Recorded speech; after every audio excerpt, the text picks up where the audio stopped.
بسم اللہ الرحمن الرحیم۔ قرآن پاک کی تلاوت بغیر وضو کے کرنا کیسا ہے؟ یعنی ہمارا وضو نہیں ہے اور ہم قرآن پاک کی تلاوت کرنا چاہتے ہیں، تو کیا اس کی اجازت ہے کہ ہم بغیر وضو قرآن پاک کی تلاوت کر سکیں؟ اس کا جواب معلوم کرنے سے پہلے یہ تعین کرنا ضروری ہے کہ ہم قرآن پاک کی بلا وضو تلاوت کیسے کر رہے ہیں۔ کیا ہم قرآن پاک ہاتھ میں اٹھا کر اس کی تلاوت کرنا چاہتے ہیں یا زبانی تلاوت کرنا چاہتے ہیں؟ دونوں کا حکم الگ الگ ہے۔ اگر ہم قرآن پاک کو ہاتھ لگائے بغیر زبانی اس کو پڑھنا چاہتے ہیں، مثلا ہمیں کچھ صورتیں یاد ہیں یا کچھ آیات ہمیں زبانی یاد ہیں، جیسے بعض لوگوں کو سورۃ یاسین زبانی یاد ہوتی ہے یا 30ویں پارے کی کچھ صورتیں یاد ہوتی ہیں، آیت الکرسی یاد ہے، تو قرآن پاک کا وہ حصہ جو ہمیں زبانی یاد ہے ہم اس کی تلاوت کرنا چاہتے ہیں اور ہمارا وضو نہیں ہے، تو اس حالت میں قرآن پاک کو ہاتھ لگائے بغیر اس کی تلاوت کرنا جائز ہے۔ ہم جہاں کہیں بھی ہوں، اپنے کام کاج میں مصروف ہوں، سفر پہ کہیں جا رہے ہوں، تو دوران سفر اپنے کام کاج کے دوران اس کی تلاوت کرنا چاہیں تو ہم قرآن پاک کی تلاوت کر سکتے ہیں، اس کے لیے باوضو ہونا ضروری نہیں ہے۔ اور اگر دوسری صورت ہے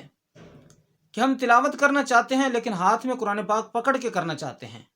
تو اس کا حکم یہ ہے کہ قرآن پاک کو بغیر وضو کے ہاتھ لگانا جائز نہیں ہے۔ جب تک ہم وضو نہ کر لیں اس وقت تک ہم قرآن پاک اٹھا کر اس کی تلاوت نہیں کر سکتے۔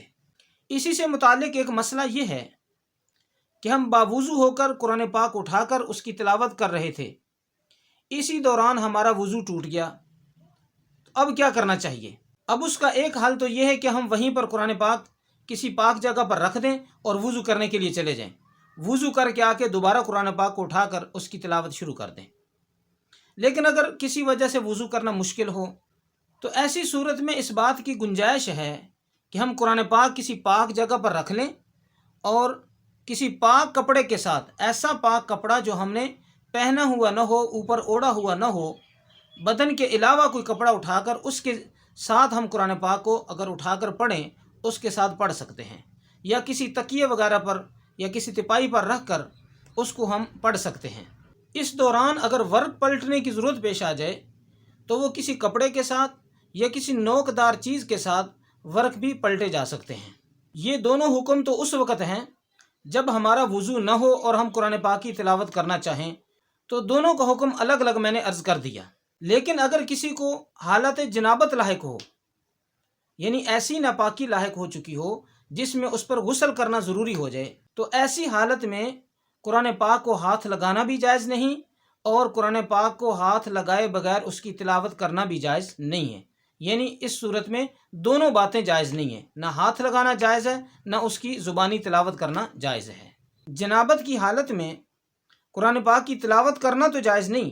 البتہ اس حالت میں اگر کوئی اللہ کا ذکر کرنا چاہے